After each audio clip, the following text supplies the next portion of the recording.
Esta tarde tenemos una enseñanza que es muy importante, pero que sobre todo es trascendente.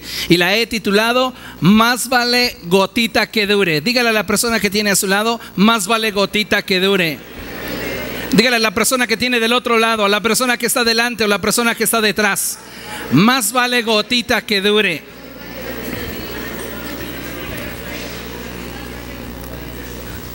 Todos nosotros en alguna ocasión hemos escuchado este refrán, ¿verdad? Y este refrán dice, más vale gotita que dure que chorro que se acabe.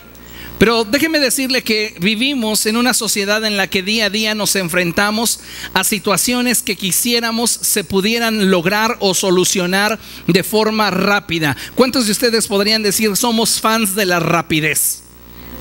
Nos gustan las cosas rápidas, las queremos de inmediato.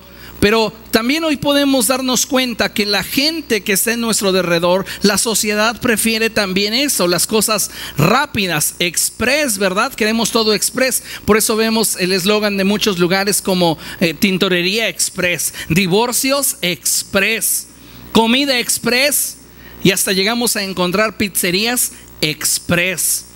Muchas personas hoy día le dan un fuerte énfasis y valor a la velocidad, lo cual no es malo si lo que hacemos logra contar con la calidad y el propósito para el cual se realizó. En otras palabras, si hacemos las cosas con rapidez, pero finalmente no cumplen con el propósito para el cual lo hicimos, nos esforzamos en vano. Nos cansamos de balde. Tenemos que valorar la velocidad, sí, pero debemos también de saber que cada vez que nosotros queremos hacer las cosas con rapidez, tenemos que buscar y esforzarnos porque esto que hacemos cuente con la calidad y el propósito para el cual se realizó. Déjeme contarle un poco acerca de mi vida. Hace ya algunos años estuve trabajando en una pizzería que pertenece a mi hermano mayor, David. Y estuve trabajando con él espacio de 14 años. Y bueno, aprendí muchas cosas y una de ellas fue que todo en esta vida requiere de tiempo. Y hay cosas que por más que deseemos que sean rápidas, no pueden darse de esta manera. En ocasiones, cuando estaba yo al frente dirigiendo el negocio, sucedía que por alguna situación a algún cliente no se le entregaba la pizza en el momento indicado. Posiblemente hubo un accidente, hubo un retraso, hubo un conflicto, faltaba su producto y poco a poco su demanda se iba alargando. Hasta que llegaba el momento en el cual ese cliente molesto llegaba con su servidor y decía, bueno, ya me tardaste demasiado, ¿cuándo me vas a entregar mi pizza? Y el preparador haciéndola a toda velocidad. Y teníamos una opción, subirle al horno. Pero no siempre subirle al horno es la solución. Porque cuando nosotros le subimos al horno, entonces debemos estar cuidando con más atención aquello que está expuesto al fuego. Y cuando eso no se hacía, entonces la pizza por debajo quedaba chamuscada, pero por dentro quedaba cruda. Entonces hay cosas en la vida que por más que las quisiéramos nosotros hacer rápido, necesitan de su tiempo. Y muchas veces nosotros podemos optar por subirle a la llama en nuestras actividades o subirle al fuego en lo que hacemos. Pero la realidad es que si no tenemos un cuidado estricto en el procedimiento, nuestra vida, nuestros proyectos terminarán como esa pizza, carbonizados por fuera, pero crudos por dentro. Ahora le hago una pregunta: en la vida, en sus planes, en sus sueños, en sus proyectos, tanto naturales como espirituales, ¿qué es lo que usted prefiere? ¿Rapidez? Repito, la rapidez no es mala, pero requiere de gente experta controlando el proceso, requiere de que pongamos mucha atención a lo que estamos haciendo. Ya que si queremos reducir el tiempo, nos estamos moviendo del lugar en razón de un área de seguridad a un área de mayor riesgo. Le pongo un ejemplo. Queremos viajar de la Ciudad de México a Acapulco. Un conductor promedio que maneja alrededor de los 100 kilómetros por hora va a hacerse cerca de 4 horas y media casi 5 horas para llegar a la costa. Pero si yo quiero ir más rápido y me subo a mi deportivo y tomo la autopista México-Cuernavaca a 180 kilómetros por hora y después la del Sol a 220 kilómetros por hora, es posible que yo reduzca el tiempo y llegue en 3 horas y media a la costa. Pero lo que debo de saber es que al incrementar mi velocidad también incrementé el riesgo. Y entonces durante 3 horas y media o 4 horas de viaje puse en riesgo mi vida y la vida de aquellos que conmigo iban en un mayor nivel a aquellos que están viajando simplemente a 100 kilómetros por hora. De ahí es que surge la frase, ¿verdad? Todos me vieron salir, solo Dios sabe si volveré. Le dejamos a Dios algo que está en nuestra capacidad: decidir. Y nosotros vamos a decidir cómo es que comenzamos a administrar nuestra vida para el día de mañana poder concretar aquello que nosotros queremos alcanzar. Entonces, siempre moverme del lugar en cuanto a velocidad me va a implicar un riesgo. Entonces, ¿qué prefiero en la vida? ¿Rapidez o contundencia? Porque muchos de nosotros preferimos la rapidez y cuando llegamos al lugar donde queríamos estar no somos contundentes y no concretamos aquello que estábamos deseando alcanzar. Y en muchas ocasiones simplemente pasamos de donde deberíamos estar por no haber puesto una señal que nos dijera: hasta aquí debes de llegar. Tenemos como iglesia que aprender a ser contundentes en todo lo que hacemos. El Señor Jesucristo lo enseñó de esta forma: que tu sí sea sí y tu no sea no, porque todo lo que de más procede del maligno. En otras palabras, tenemos que tener convicción en aquello que deseamos alcanzar y el por qué lo deseamos alcanzar. Entonces, aplicando el ejemplo de la pizza a cualquier área de tu vida, tu matrimonio, tu relación con tus hijos, tu desarrollo profesional, tu desarrollo espiritual, ¿qué prefieres? ¿Una pizza quemada o una pizza bien horneada y con un sabor inigualable? ¿Qué es lo que estamos prefiriendo? ¿Las cosas ya de inmediato? ¿Lo hacemos por impulso? ¿Lo hacemos por emoción? ¿O estamos haciendo las cosas con convicción? Necesitamos hoy darnos cuenta hacia dónde nos estamos dirigiendo, porque si no sabemos hacia dónde nos estamos dirigiendo, muy seguramente nos estamos dirigiendo a donde no queremos ir. Y en la vida esto implica tiempo, y el tiempo es uno de los factores no renovables que Dios nos ha regalado. Así que tenemos que aprender a administrar bien nuestra vida y a construir nuestro futuro en base a buenas decisiones hoy. Deja de culpar tu pasado, deja de achacarle tu presente a las decisiones de terceros en el ayer. Hoy comienza a tomar las decisiones que requieres para el día de mañana tener el futuro que hoy deseas.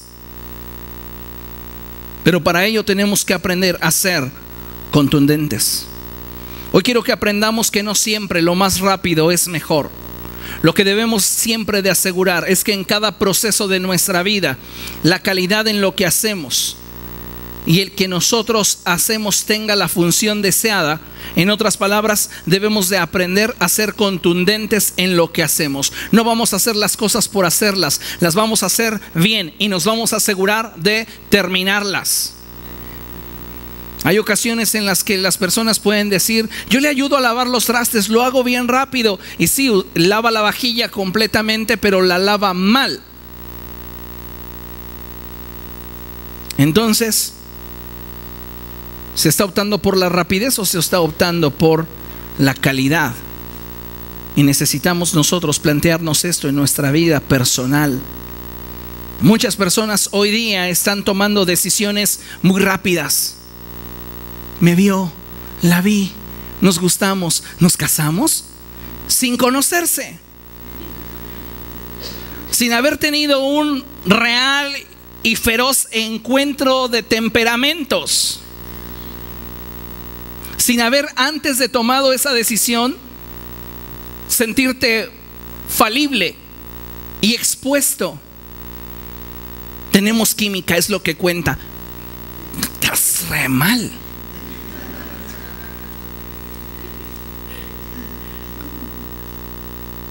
Muchas personas hoy día están tomando decisiones trascendentales en su vida de forma irresponsable, de forma rápida. Lamentablemente no son contundentes en lo que hacen. Rápidamente se emocionan, pero no calculan lo que implicará la decisión que están tomando. Y sabe, nosotros como pueblo de Dios no podemos, no debemos actuar por emoción, sino con pleno conocimiento de lo que queremos alcanzar. ¿Por qué está usted en este lugar? ¿Porque siente paz? Tal vez esa misma paz la sentiría en una secta o en un grupo de AA.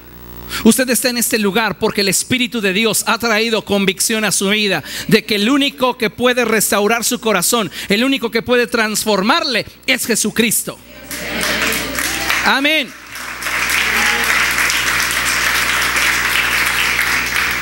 Muchas personas hoy día están desarrollando sus vidas sin preguntarse qué es lo que finalmente quiero obtener de esto. No sabes hacia dónde va tu matrimonio, no sabes hacia dónde va tu familia, no sabes hacia dónde va tu empresa, no sabes qué es lo que el pastor está buscando de ti y quiere formar en tu vida.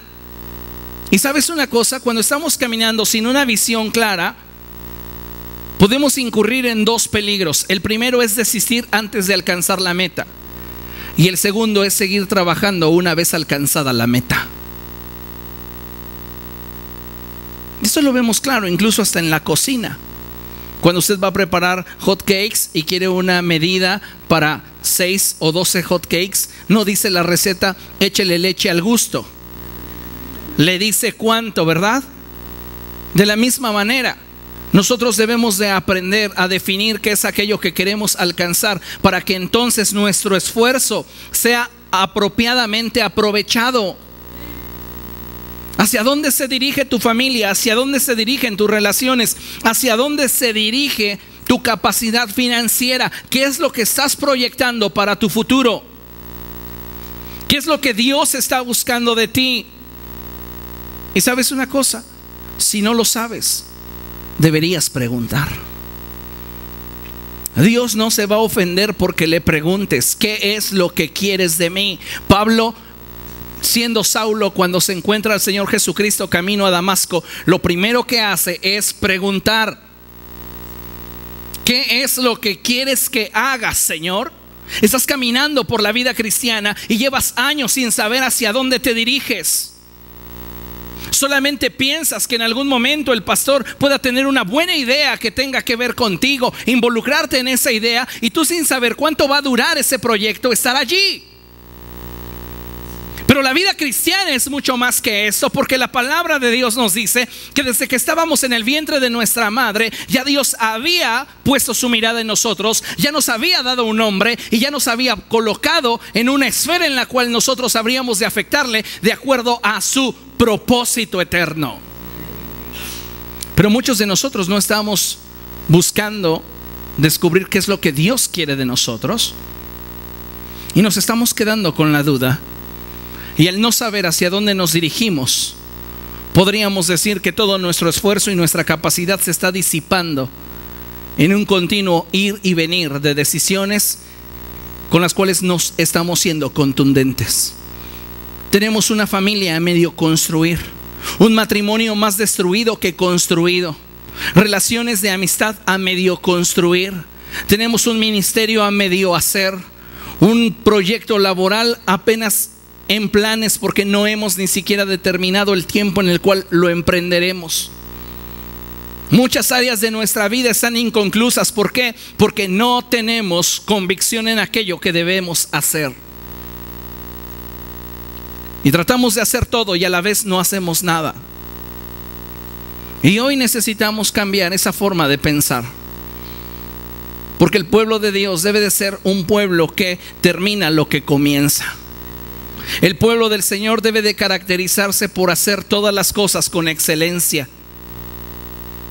El pueblo del Señor debe de caracterizarse porque termina aquello que comienza.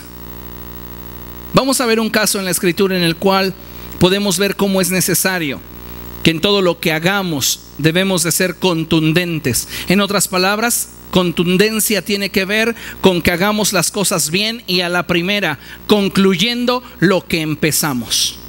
Si tú no estás haciendo las cosas bien en la primera y no estás terminando lo que comenzaste, tú no estás siendo contundente en esa área de tu vida. Tenemos que ser decididos, tenemos que ser arrojados, tenemos que ser valientes para que aquello que comenzamos podamos llevarlo no solamente a término, sino a un término que nos permita disfrutar de aquello que por mucho tiempo nos esforzamos y luchamos por alcanzar. ¿Me estoy dando a entender? ¿Me estoy comunicando? Entonces quiero que considere por favor lo que la palabra de Dios nos enseña en el segundo libro de Reyes. Vaya ya, segundo libro de Reyes, capítulo 13. Vamos a meditar en dos porciones de la Escritura, pero quiero que abra su Biblia ahí en el capítulo 13 del segundo libro de Reyes. Y antes de que podamos meditar en la Escritura, quiero que todos juntos podamos leer lo que tenemos proyectado en la pantalla. Y lo leemos a la cuenta de 3, por favor. 1, 2, 3. Nadie puede ser contundente al alcanzar sus objetivos si no tiene antes metas bien definidas. No puedes ser contundente si no sabes hasta dónde quieres llegar.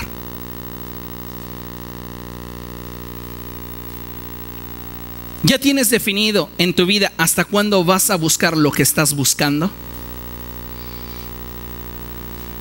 Porque muchos de nosotros decimos, lo voy a buscar hasta que se dé. Pero ¿sabes una cosa? La vida no es tan simple como para decir, lo voy a buscar hasta que se dé. Nosotros tenemos que aprender a planificar incluso aquello que a los ojos de terceros pudiera ser una derrota. Esto lo voy a buscar hasta determinado momento, porque después esto ya no es aplicable a mi vida.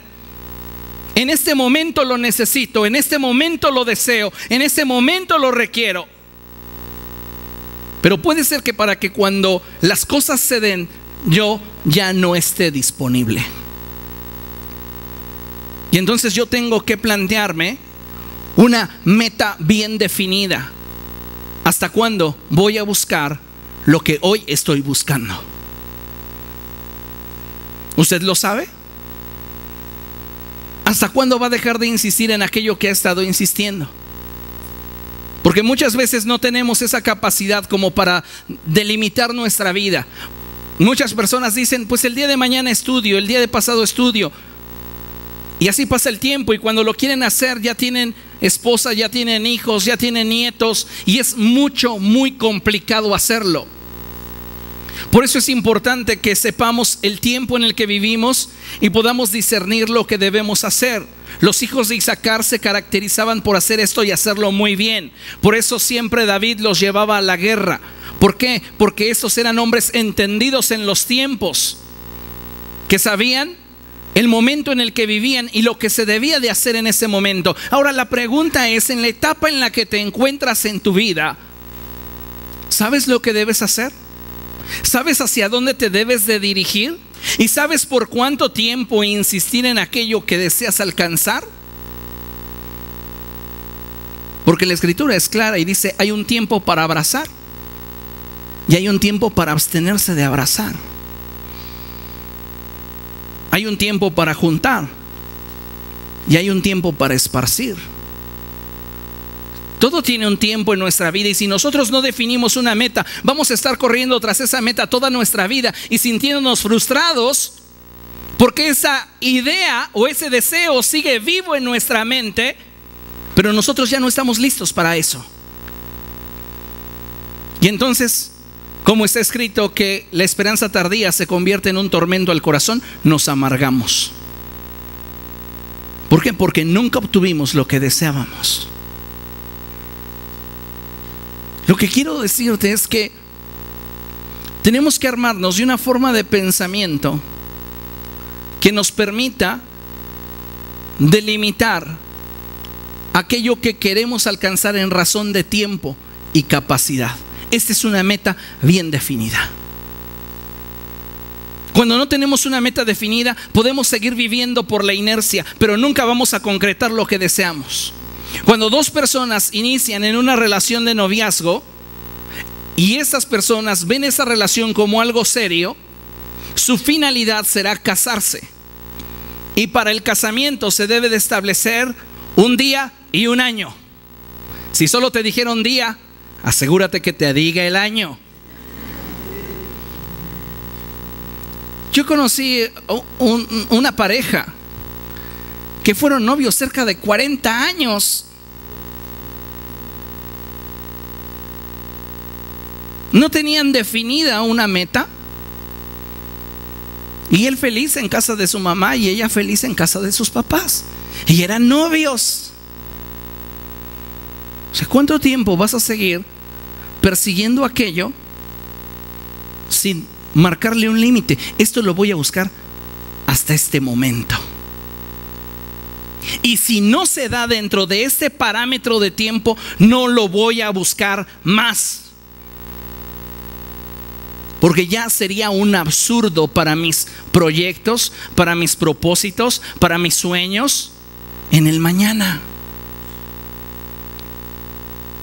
Muchos de nosotros seguimos pensando hasta que Dios quiera. Dios te dio potestad a ti para construir tu vida. No le quieras echar a Dios la responsabilidad de cómo edificas la tuya, porque eso es ser irresponsables en la potencia y capacidad que Dios nos dio para poder determinar los tiempos que nosotros podemos decidir. Entonces necesitamos una meta, porque si no tienes una meta, no sabrás cuándo la alcanzaste, o no sabrás qué tan cerca estás de alcanzarla. Muchas personas hoy lamentablemente viven de forma incongruente. Dicen tener una meta clara, pero hacen todo lo que es contrario para alcanzar aquella meta. Le pongo un ejemplo. Usted tiene en la mente bajar de peso, y usted recuerda esa meta después de haberse comido una hamburguesa doble. Entonces, esa meta no se ha convertido en una convicción. Necesitamos nosotros aprender a tener metas bien definidas en nuestra vida para ser contundentes cuando hayamos alcanzado nuestros objetivos. ¿Cuáles son tus objetivos en lo profesional?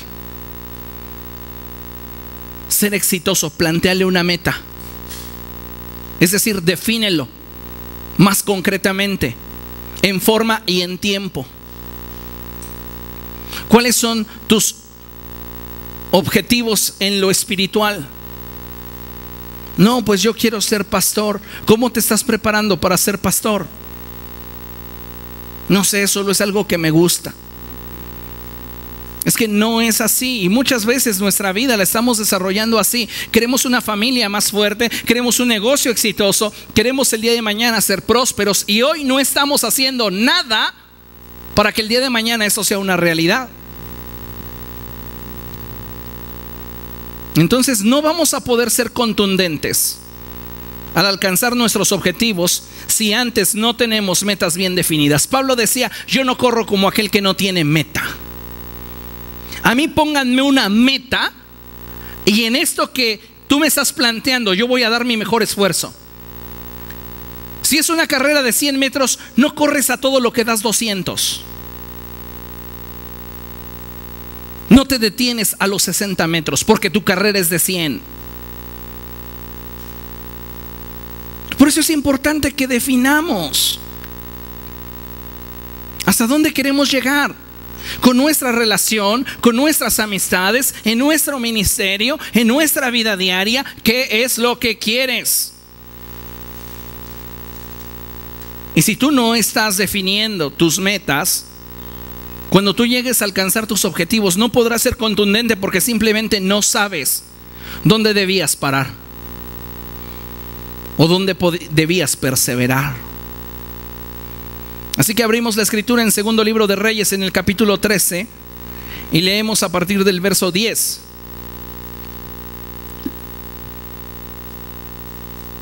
Segundo libro de Reyes 13:10. Y dice la palabra del Señor así: en el año 37 del reinado de Joás, rey de Judá, Joás, hijo de Joacás, ascendió al trono de Israel y reinó en Samaria 16 años. Si usted presta atención al texto, hay dos Joás reinando. Un Joás está reinando Judá, y el Joás del cual vamos a hablar en los siguiente es quien está reinando a Israel. ¿Estamos de acuerdo? Verso 11. Joás hizo lo que ofende al Señor, pues siguió el mal ejemplo de Jeroboam, hijo de Nabat, y no se apartó de ninguno de los pecados con que éste hizo pecar a Israel. En otras palabras, Joás, quien ascendió al trono de Israel, tenía una vida espiritual, porque el pecado de Jeroboam, con el cual hizo que el pueblo de Israel se apartara del Señor, está directamente relacionado con aspectos de adoración. Entonces este hombre tenía una vida espiritual, pero no era contundente en su vida de adoración al Señor. Era un tibio. Y dice la palabra de Dios que Joás hizo lo que ofende al Señor, pues siguió el mal ejemplo de Jeroboam, hijo de Nabat, y no se apartó de ninguno de los pecados con que éste hizo pecar a Israel. Verso 12. Los demás acontecimientos del reinado de Joás y todo lo que hizo y su poderío, incluso la guerra que sostuvo contra Amasías, rey de Judá, están escritos en el libro de las crónicas de los reyes de Israel. Joás murió y fue sepultado en Samaria con los reyes de Israel, y Jeroboam lo sucedió en el trono. La Biblia nos da una biografía de Joás bastante concisa. Y la Escritura lo que nos quiere enseñar es que Joás no pudo trascender, Joás no pudo alcanzar todo aquello que Dios deseaba que él alcanzara, porque simplemente Joás no estaba acostumbrado a ser contundente en lo que hacía.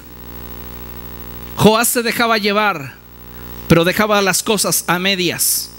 Joás comenzaba las cosas con mucho ímpetu, pero al momento en el cual se requería de su capacidad, renunciaba. ¿Le parece conocer a alguien así? Fíjese lo que dice la Escritura. Verso 14. Cuando Eliseo cayó enfermo de muerte, Joás, rey de Israel, fue a verlo. Me llama mucho la atención porque la Escritura define toda la vida de Joás como un hombre que no hizo lo que al Señor le agradaba.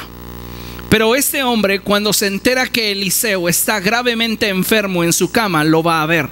Y cuando se acerca Joás a ver a Eliseo, las palabras que salen del rey Joás son: Padre mío, carro y fuerza conductora de Israel. Me llama mucho la atención cómo es que la Escritura pone en los labios de Joás palabras que estuvieron en labios de Eliseo muchos años antes.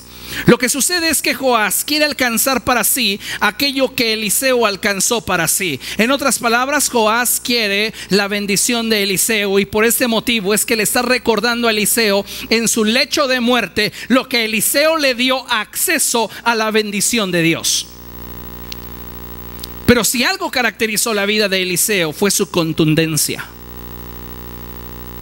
Porque si usted lee las Escrituras, Eliseo comenzó a caminar con Elías, y Elías era un hombre, permítanme la expresión, un tanto agrio, rudo, difícil. Elías prefería estar solo en una montaña, chamuscando a todos los que con él quisieran estar. Ese era Elías, un hombre huraño, un hombre con altos estándares para poder compartir la amistad de alguien. Pero Eliseo es lo que proféticamente vemos como una figura paternal, como una figura apostólica. Porque mientras que Elías quiere desarrollar solo a uno, Eliseo desarrolla a muchos. Entonces me llama la atención que Joás se acerca a Eliseo recordándole aquello que lo colocó en el punto de la bendición de Dios. Si usted se acuerda, Eliseo caminaba con Elías, y Elías le había ya dicho en repetidas ocasiones que Eliseo desistiera de caminar junto a él. Y Eliseo le decía: vive Jehová que no te dejaré. Y Elías le decía: ya, por favor, apártate de mí, no soporto ver tu cara una mañana más. Y Eliseo le decía: vive Jehová que no te dejaré.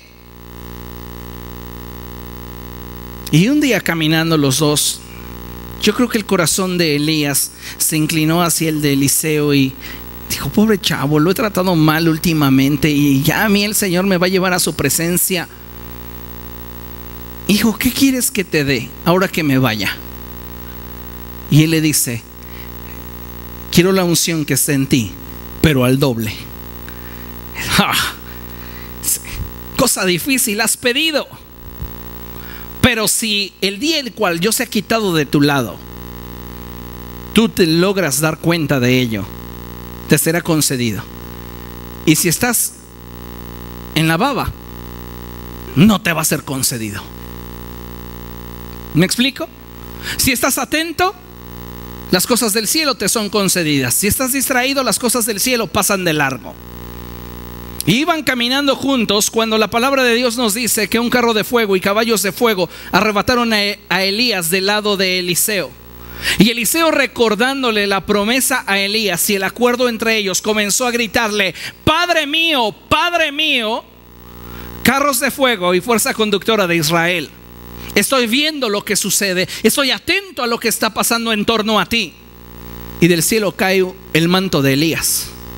Lo toma Eliseo, se para junto al Jordán y pregunta: ¿dónde está el Dios de Elías? Y golpea con el manto el río Jordán y este se divide en dos. Y los profetas dicen: el espíritu de Elías está sobre Eliseo. Entonces vemos ahora a Joás, rey de Israel, que aun cuando no ha sido perfecto, tiene una devoción por Dios y quiere la bendición de Dios. Y Eliseo, sabiendo que este hombre no busca algo para sí mismo, sino para bendecir al pueblo de Israel, se lo va a conceder. Tú vienes buscando a mi bendición, y como está escrito, ninguno que a él viene le echa fuera. Así Eliseo, representando la figura de Cristo en el Antiguo Testamento y recibiéndonos a nosotros, quienes no teníamos una vida perfecta ante Dios, nos bendice porque nos cubre con su bendita sangre. Entonces fíjese lo que la palabra de Dios dice. Entonces Eliseo le dijo: consigue un arco y varias flechas. Joás así lo hizo. Luego Eliseo le dijo: empuña el arco. Cuando el rey empuñó el arco, Eliseo puso las manos sobre las del rey. No hay ventaja más grande que alguien más grande que tú ponga las manos donde tú las estás colocando. Cuando alguien más grande que tú pone sus manos sobre tus manos, está bendiciendo la obra de tus manos, y sabes que lo que harás tendrá respaldo de parte de Dios. Amén.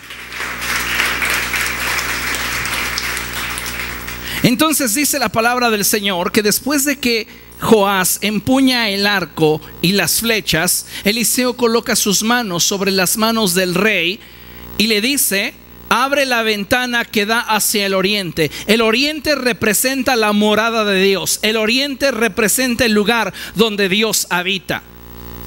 En otras palabras, muchos de nosotros tenemos ventanas en nuestra vida que dan hacia diferentes direcciones, pero cuando se habla del propósito de Dios, Dios quiere que te enfoques en la presencia de Dios. Dios quiere que todo lo que hagas tenga la dirección de glorificar a Dios y moverte en la dirección de su presencia.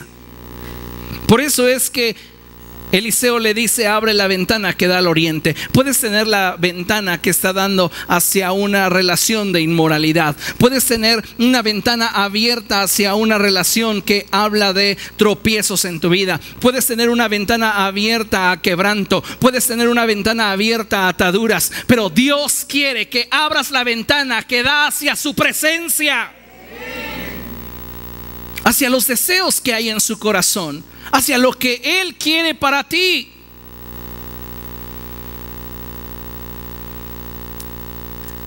Y dice la palabra de Dios que Joás abrió la ventana y entonces, diga conmigo, tuvo una nueva visión. Si por un momento ustedes pueden voltear hacia la parte de atrás, háganlo, por favor. Quédese ahí. Su visión cambió, ¿se da cuenta? Hace un instante tenía esta visión de su servidor: voltea hacia mí. Pero cuando le pedí que volteara hacia la parte de atrás, su visión cambió por completo. Joás posiblemente estaba pensando en 1000 cosas y quería construir y hacer 1000 cosas.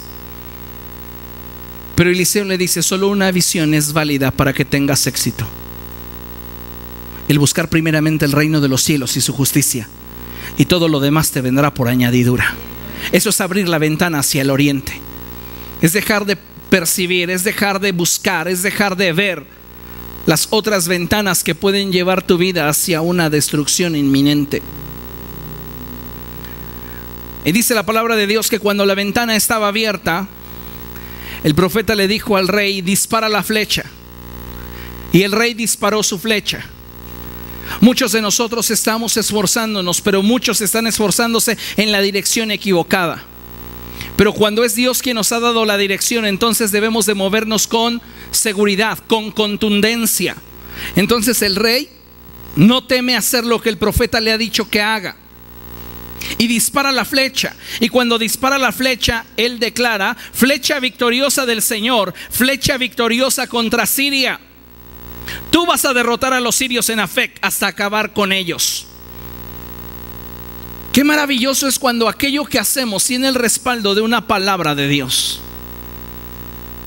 Y podemos contar con el respaldo de la palabra de Dios cuando nosotros estamos moviéndonos en la dirección que Dios quiere. Cuando tú te mueves en la dirección que Dios quiere, Dios va contigo. Cuando te mueves en la dirección que tú quieres, tú vas solo.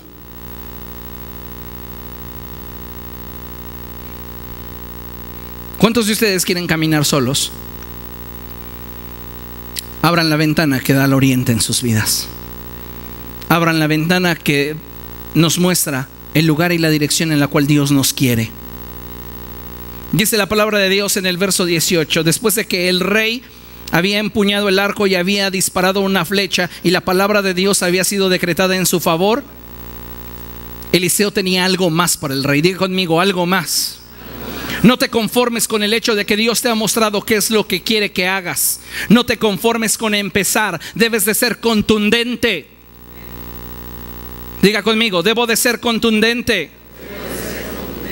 Entonces dice la palabra de Dios que Eliseo le ordenó que tomara las flechas y que golpeara el suelo. Yo me imagino a Eliseo que debía de tomar las flechas representadas por este bote, y lo que él debía de hacer, Joás, era inclinarse y golpear el suelo. Era un acto profético del poder de Dios sobre su vida. Pero la palabra del Señor nos indica que Joás tomó las flechas y cuando golpeó el suelo, lo golpeó solamente 3 veces. Y eso fue insuficiente. El problema no era que Joás pudiera adivinarle el pensamiento a Eliseo. El problema es que Joás no preguntó cuántas veces debía de golpear. Solo se encauzó en su proyecto y su viaje de golpear hasta donde yo piense. Pero si no tienes una meta bien definida, no sabrás cuándo debes de parar. Y muchos seres humanos hoy están buscando el amor y lo siguen buscando el amor, y tienen quebranto en su corazón porque lo han estado buscando ya durante muchos años y se están amargando solamente porque no tienen lo que deseaban. ¿Cuántos años más decidirás privarte de ser plenamente feliz por estar esperando a alguien que posiblemente no te haga feliz? Si tú no eres feliz solo, no lo serás acompañado.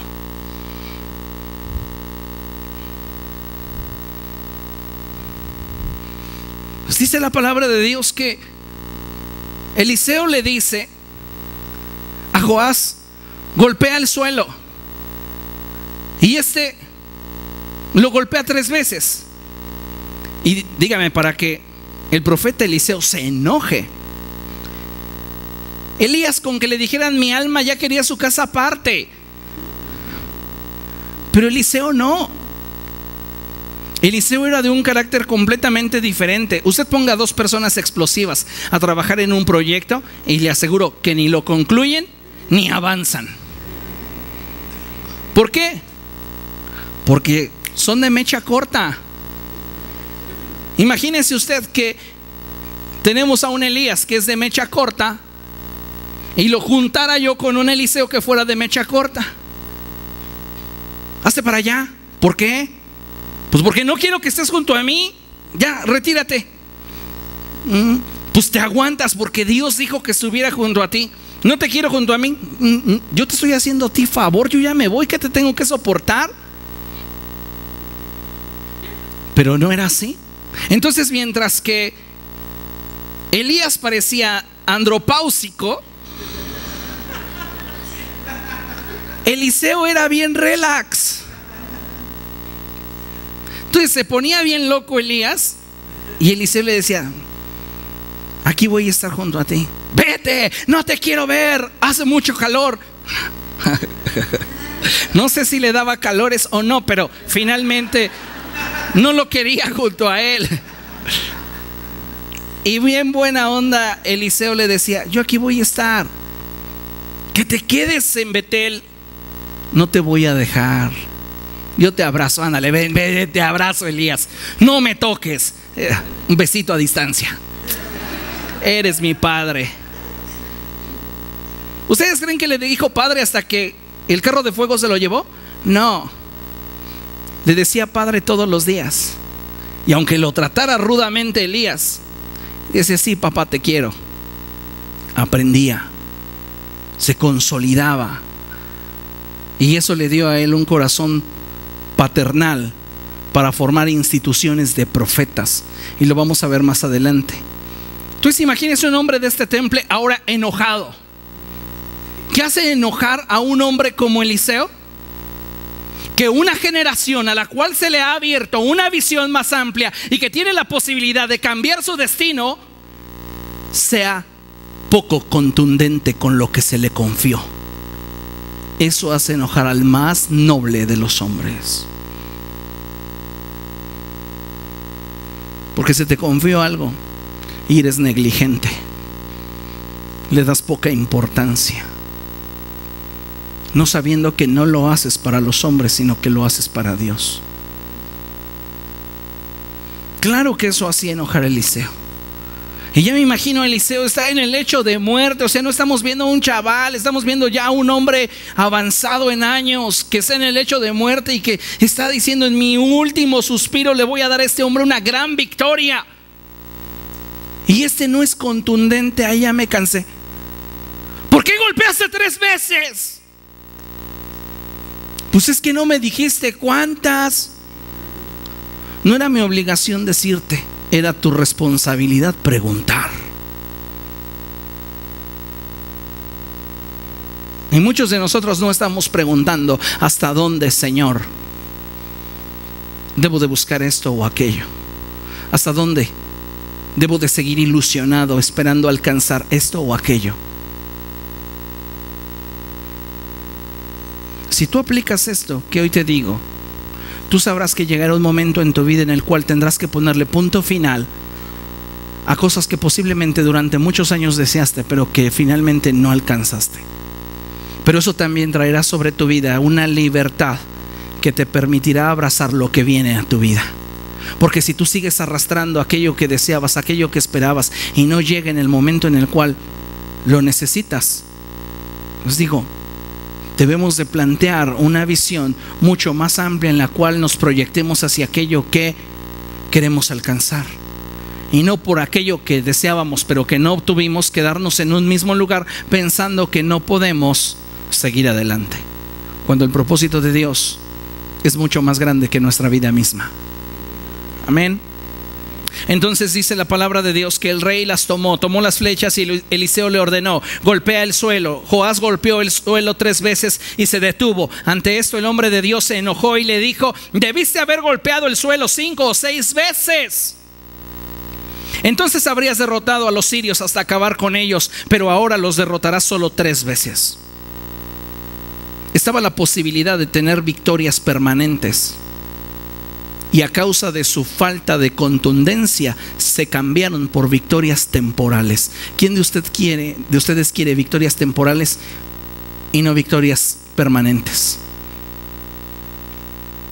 Ninguno, ¿verdad? Todos queremos las victorias permanentes. Sé contundente en lo que haces. Y si no sabes hasta dónde debes de buscarlo, entonces pregunta.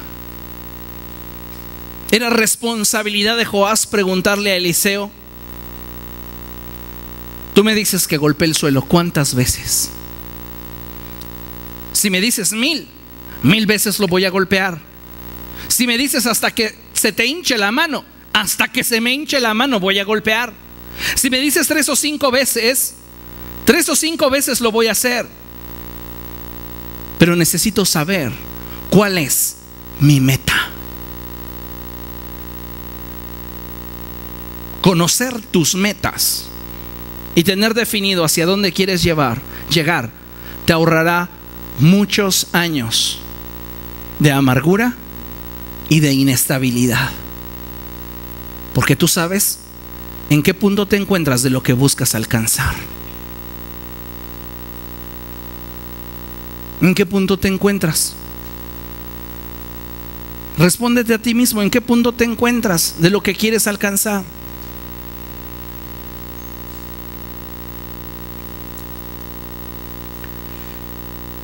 Después de esto, Eliseo murió y fue sepultado.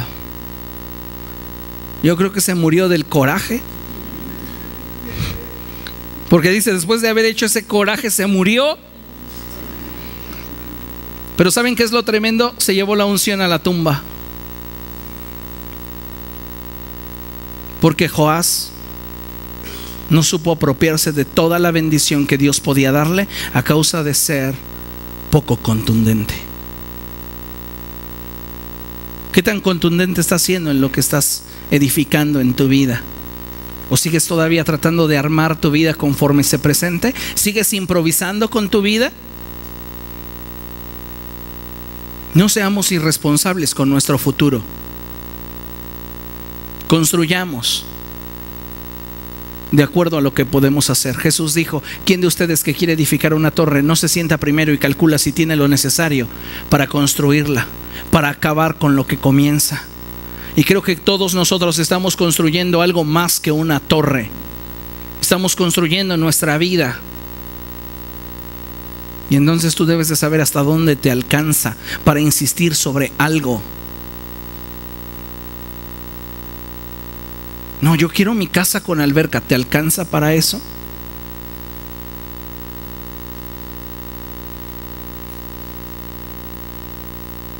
Necesitamos contundencia. Acompáñame al capítulo 6 del segundo libro de Reyes. Aquí es que vamos a darnos cuenta cuál era la naturaleza de Eliseo. Mientras que Elías era huraño, Eliseo era todo un amor. Era un padre. Segundo de Reyes, capítulo 6, verso 1. Un día, los miembros de la comunidad de los profetas le dijeron a Eliseo, ¿se da cuenta? Elías solo en la montaña, Eliseo estaba rodeado de gente, porque Eliseo era un padre espiritual. Él había establecido una escuela de profetas y tenía gente bajo su autoridad que estaba aprendiendo de él y que se estaba desarrollando en el llamamiento de Dios. ¿Ok? Un día, todos esos chavos que estaban con Eliseo aprendiendo de él se acercaron y le dijeron: como puede ver, el lugar donde ahora vivimos con usted nos resulta pequeño. Qué maravilloso es cuando tú has vertido tu vida y tu espíritu en aquellos que han entendido la visión y el propósito de Dios y comienzan a sentirse en estrechez. Y pueden decirte: me he estado sintiendo en estrechez, pastor. Creo que está llegando a mi vida una etapa de crecimiento. Puedes exigirme más, puedes ponerme más responsabilidades, puedes enviarme a lugares que antes no he ido. Puedes confiar en mí, puesto que yo estoy dispuesto a ir a más. Estos hombres ya no estaban cómodos en el lugar donde Eliseo en un principio los colocó. Querían algo más. Y dice la palabra de Dios: como puede ver, el lugar donde ahora vivimos con usted nos resulta pequeño. Es mejor que vayamos al Jordán. El Jordán es el lugar de los pactos. El Jordán representa también el mover del Espíritu Santo. Todo lo que tú requieras para edificar los sueños del cielo los encontrarás en la presencia de Dios. Todo lo que necesitas, toda la materia prima para alcanzar el propósito de Dios en tu vida, lo encontrarás en la presencia de Dios. No lo vas a encontrar en ningún otro lugar. No lo encontrarás en ese grupo de autoayuda, no lo encontrarás en el Facebook, no lo vas a encontrar con las personas que te rodean, lo vas a encontrar en Cristo. Entonces dice la palabra de Dios: es mejor que vayamos al Jordán, allí podremos conseguir madera, esa es la materia prima, y construir un albergue. Tienen una meta bien definida. Saben qué harán con lo que Dios les dé. ¿Tú sabes qué vas a hacer con lo que Dios te ha dado? Algunos de ustedes tienen un llamamiento ministerial y la pregunta es: ¿qué estás haciendo con él?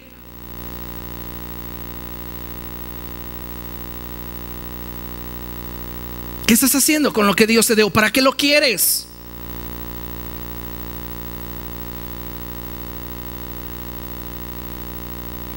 Dice la palabra de Dios que Eliseo respondió: bien, vayan.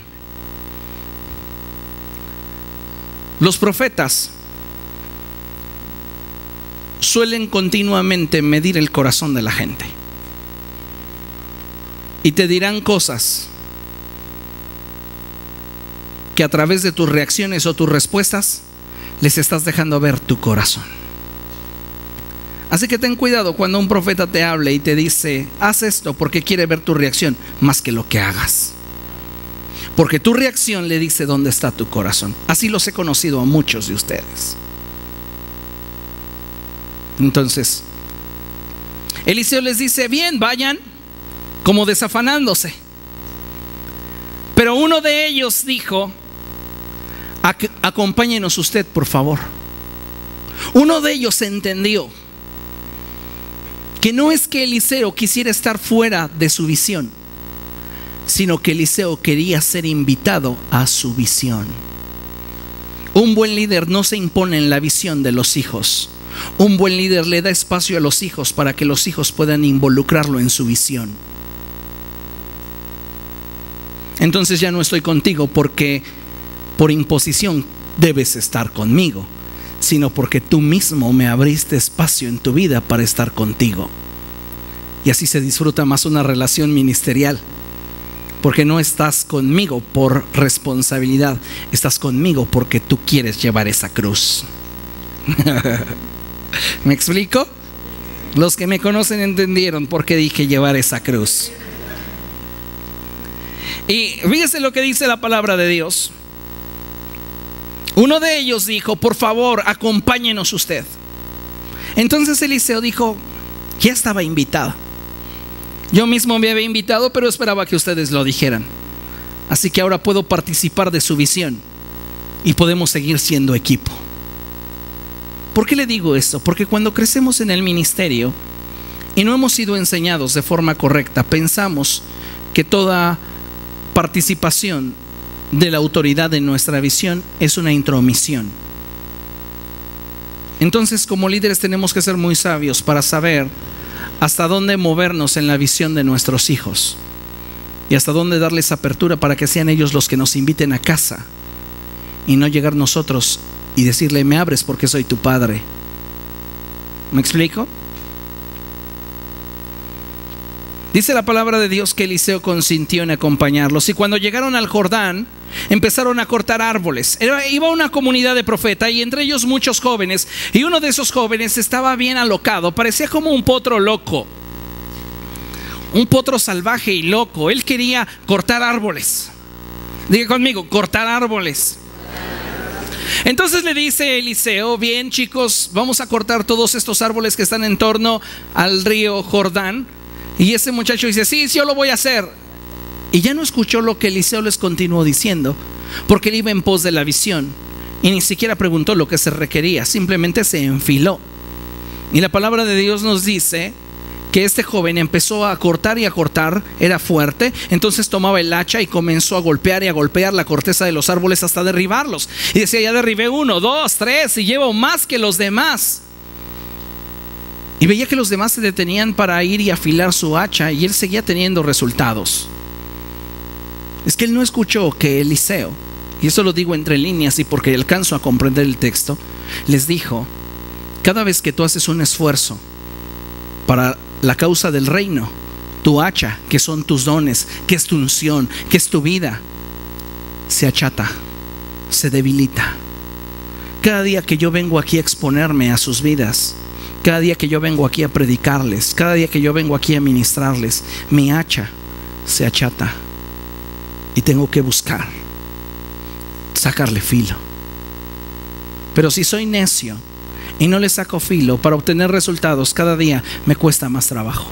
Y fue lo que le sucedió a ese joven. Como no escuchó el consejo del profeta y él se empeñó en alcanzar solo una visión sin preguntar, se puso a golpear y se daba cuenta que al principio tenía mucho éxito, pero después debía de esforzarse más para mantener la racha de resultados que al principio tenía.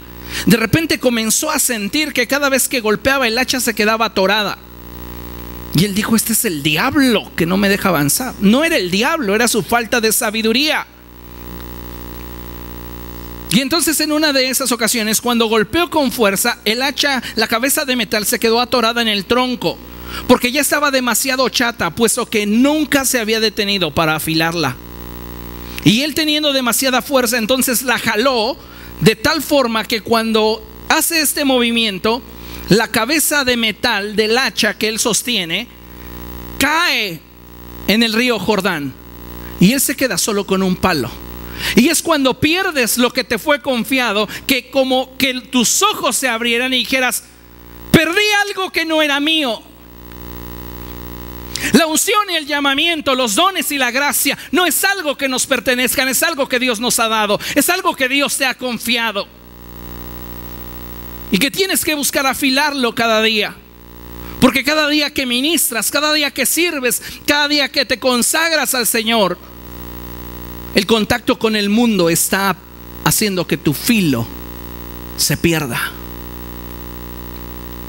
Y si somos necios, como ese joven profeta, un día vamos a perder lo que se nos confió. Y dice la palabra de Dios que Eliseo, fíjese la ventaja de involucrar a nuestras autoridades en nuestros proyectos. Eliseo se acercó y le preguntó: ¿dónde lo perdiste? Hoy Dios te está diciendo a ti: ¿dónde perdiste la visión? ¿Dónde perdiste el sueño? ¿Dónde perdiste la pasión? ¿Dónde perdiste tu capacidad de seguir soñando y seguir creyendo? ¿Fue en una relación? ¿Fue con un grupo de amistades? ¿Fue con una decisión que tomaste? ¿Dónde? El Espíritu Santo te está hablando, y cuando el Espíritu Santo nos habla, tenemos que responder con toda honestidad, porque el Espíritu Santo siempre tendrá una solución para tu calamidad. Tienes que ser honesto si quieres recuperar lo que has perdido. Y dice la Biblia que Eliseo le preguntó al joven profeta: ¿dónde cayó el hacha? Y el joven profeta le dijo exactamente el lugar donde había caído. Entonces el profeta Eliseo cortó un palo y lo aventó al Jordán, y la cabeza de metal flotó. Y Eliseo le dijo al muchacho: tómala. Esto representa un misterio en el Evangelio, porque todos nosotros, así como esa cabeza de metal, nos perdimos, cada uno de nosotros buscando su propio camino, y caímos en medio de una sociedad que no ama a Dios, porque las aguas también representan multitudes. Y caímos en medio de una sociedad que no ama a Dios y que no teme a Dios, y estábamos perdidos y privados de la gloria de Dios. Pero Dios, representado por el profeta Eliseo, tomó a su hijo unigénito, representado en ese palo, y lo envió al mundo para que nosotros que estábamos perdidos pudiéramos resucitar para Dios. ¿No le da gusto eso? Dele al Señor su mejor ofrenda de palmas. Él es digno.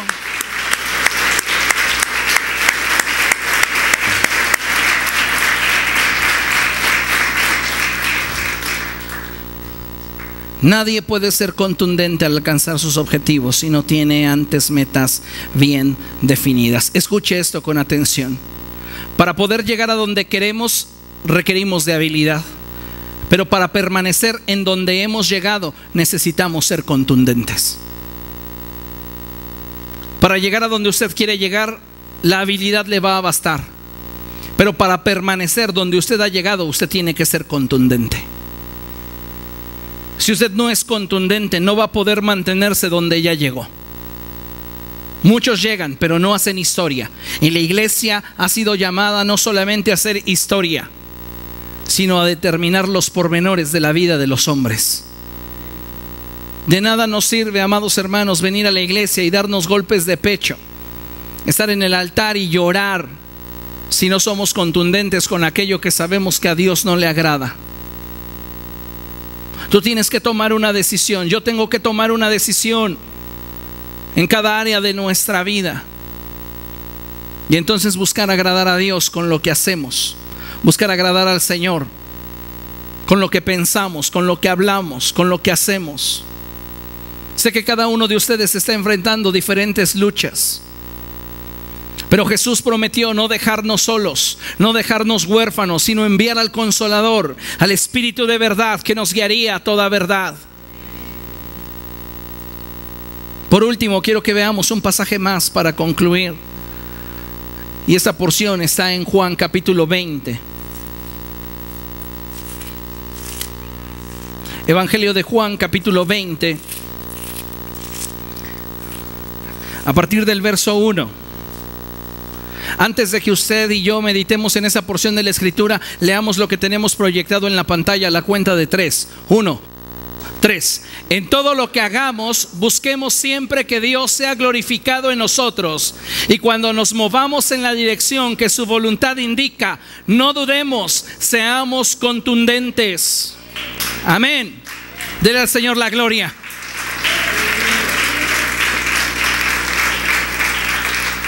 Fíjese lo que dice la palabra de Dios. Juan capítulo 20. Y dice así la Escritura. El primer día de la semana, muy de mañana, cuando todavía estaba oscuro, María Magdalena fue al sepulcro y vio que habían quitado la piedra que cubría la entrada. Así que fue corriendo a ver a Simón Pedro y al otro discípulo, a quien Jesús amaba. Juan es el autor de este evangelio. Y Juan, durante toda la narrativa, durante todo el desarrollo de su evangelio, jamás se describe a sí mismo por su nombre. Siempre se describe como el discípulo al cual Jesús ama. Muchos de los discípulos de Jesús luchaban por ser los favoritos de Jesús, pero a Juan no le interesaba ser el favorito de Jesús. A Juan le bastaba con saber que Jesús a él lo amaba. Y muchos de nosotros hoy deberíamos de estar contentos con saber que Jesús nos ama. No necesitas hacer nada para ganarte el afecto de Dios. Dios te amó desde antes de la fundación del mundo. No te ama por lo que haces. Dios no te ama por lo mucho que ofrendas. Dios no te ama por lo puntual que eres. Dios no te ama por cuanta ofrenda puedas dar. Él te amó cuando no tenía obligación de amarte. Te ama con totalidad. No puedes hacer nada para que Él te ame más. A veces nos esforzamos esperando que Dios nos amase un poco más, pero Él te ama con toda plenitud. Juan se sentía amado por Jesús. ¿Es el amor de Dios lo único que importa en tu vida? A Juan era lo único que le importaba: saberse amado por Dios. Si tú estás esperando que tu cónyuge te haga feliz para tú ser feliz, vas a sufrir demasiado. Si tú estás esperando que tus hijos sean lo que tú esperas que sean para que tú seas feliz, vas a sufrir demasiado. Tu todo, tu por qué, debe de ser Dios. Y entonces, cuando todo lo que en torno a ti cambie, no te destruirá, porque tu fundamento sigue firme, es Cristo. Entonces Juan se ve como el discípulo a quien Jesús ama, pero sabemos que es Juan. ¿Estamos de acuerdo? Entonces María Magdalena les dijo: se han llevado del sepulcro al Señor y no sabemos dónde lo han puesto. Pedro y Juan se dirigieron entonces al sepulcro. Ambos fueron corriendo, Pero como el otro discípulo, o sea Juan no quiso escribir yo corría más rápido que Pedro. Hablaba en tercera persona. Como el otro discípulo corría más aprisa que Pedro, llegó primero al sepulcro. Diga conmigo, Juan era más rápido. Juan era más fuerte. Pero Juan no era contundente. ¿Por qué? Porque cuando María Magdalena les da la razón de que el cuerpo del Señor Jesucristo ya no está en el sepulcro, Pedro y Juan comienzan a correr. Y Juan es un joven. Pedro ya está casado y tiene aquello que caracteriza a los casados. Ya tiene un estómago prominente. Y aunque él quiera correr muy rápido, no puede. El chavo le va a ganar. Pero la diferencia entre el chavo y Pedro es que Pedro es contundente en lo que hace. Y de ahí es que surgió: más vale gota que dure que chorro que se acabe. Porque si continuamos leyendo, Juan es más rápido, Juan es más fuerte, pero cuando llega al sepulcro titubea. Juan no entra al sepulcro. Y quien llega y se mete y le es revelado lo que fuera del sepulcro no se puede ver, es solo aquellos que son contundentes en aquello que Dios los está impulsando a hacer. Solo quienes son contundentes pueden ver lo que otros no pueden ver. Solo cuando tú eres contundente en lo que haces, la gloria de Dios se revela a tu vida, como en la vida de otros que tal vez son más rápidos, que tal vez son más fuertes, pero que no son contundentes, pueden ver. Juan vio las vendas y titubeó. Pero hay otra generación que dice: quítate, porque yo necesito ver más. Y Pedro es quien ve el sudario, el cual cubría el rostro de Jesús, colocado a un lado de las vendas. Esto es algo poderoso, porque habla de la resurrección de Cristo y cómo es que Él como hombre toma conciencia y Él mismo quita sus vendas y acomoda. Tiene el cuidado de hacer las cosas como solo Él las hace. Por eso los que van camino a Emaús, cuando Él parte el pan, sus ojos son abiertos y lo ven y Él desaparece, porque nadie parte el pan como Él. La iglesia de Jesucristo está llamada a hacer las cosas como nadie en la tierra las hace. Y cuando nosotros hacemos las cosas como nadie en la tierra lo puede hacer, es que la gloria de Dios entonces se revela. Y pueden decir: ese es un pueblo especial.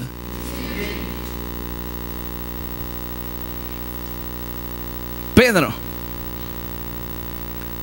entra y puede ver ese sudario y puede ver esas vendas. Y aun cuando no lo entiende, lo cree. Muchos de ustedes están esperando entender, comprender el llamado de Dios para sus vidas, para entonces moverse. El llamado de Dios no requiere de tu entendimiento, requiere de tu fe. Jesús no le dijo a Pedro: te voy a explicar cómo es que vas a caminar sobre el agua. Solo le dijo: ven.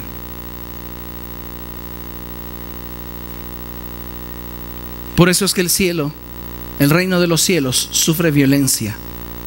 Y solo los valientes, solo los aguerridos, solo los aferrados se logran asir de él y avanzar. Acompáñeme rápidamente a Primero de Reyes 9. Y dice la escritura de la siguiente manera: